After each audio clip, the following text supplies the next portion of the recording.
एक बीमारी कहलाती है टाइप 1 डायबिटीज़। इसमें जो शुगर होती है वो बचपन में ही हो जाती है। आज मेरे पास ओपीडी में एक छोटा बच्चा आया जिसकी उम्र 7 साल थी, लेकिन वो बच्चा इंसुलिन लगाता था।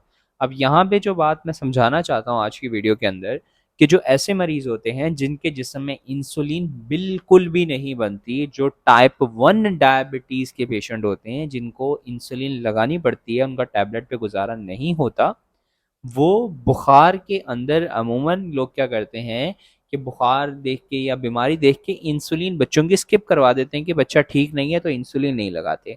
आज जो बच्चा मेरे पास आया था उसमें भी यही प्रॉब्लम थी, उसकी शुगर 550 के करीब थी, 7 साल के बच्चे की, आप अंदाज़ा लगाएं। तो उनके जो पेरेंट्स थे वो बच्चे की भलाई सोच रहे थे, लेकिन ऐसा नहीं, उल्टा वो नुकसान दे रहे थे। उन्होंने बच्चे के जो इंसुलिन के डोज थे वो मिस किए कि बच्चा बुखार में है तो इंसुलिन नहीं लगानी चाहिए।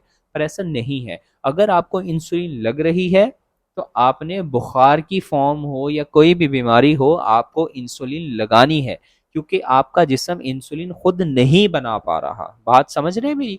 अगर इंसुलिन आपका जिस्म नहीं बना पा रहा तो आपको बाहर से हर हाल में लेनी है। अगर आप इंसुलिन नहीं लेंगे तो आप एक बीमारी का शिकार हो सकते हैं।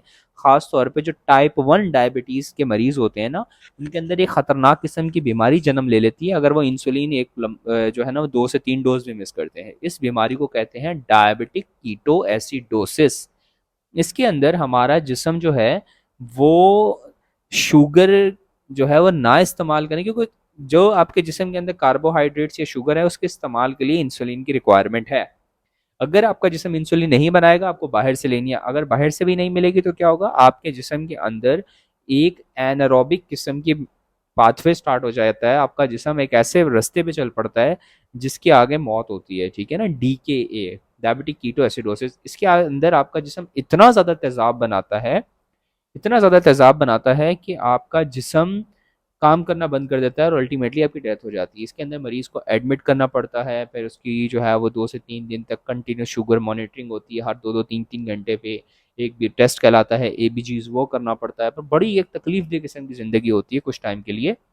लेकिन इसमें अगर वक्ती तौर पे सही तरीके से इलाज हो जाए तो बच इंसान का बचना मुमकिन है, ठीक है ना, DKA के अंदर। तो याद रखिएगा, अगर आपके छोटे बच्चे को इंसुलिन लग रही है या बड़ों को भी इंसुलिन लग रही है, जिस शख्स को भी इंसुलिन लग रही है, अगर वो इंसुलिन की डोज मिस करता है, चाहे किसी बीमारी की वजह से, बुखार की वजह से, किसी भी वजह से, तो होता क्या है कि वो DKA की बीमारी में जा सकता है। तो इसलिए आपको लाजमी लाजमी लाजमी अपनी इंसुलिन का डोज लेना है, चाहे दुनिया इधर की उधर हो जाए, ठीक है ना।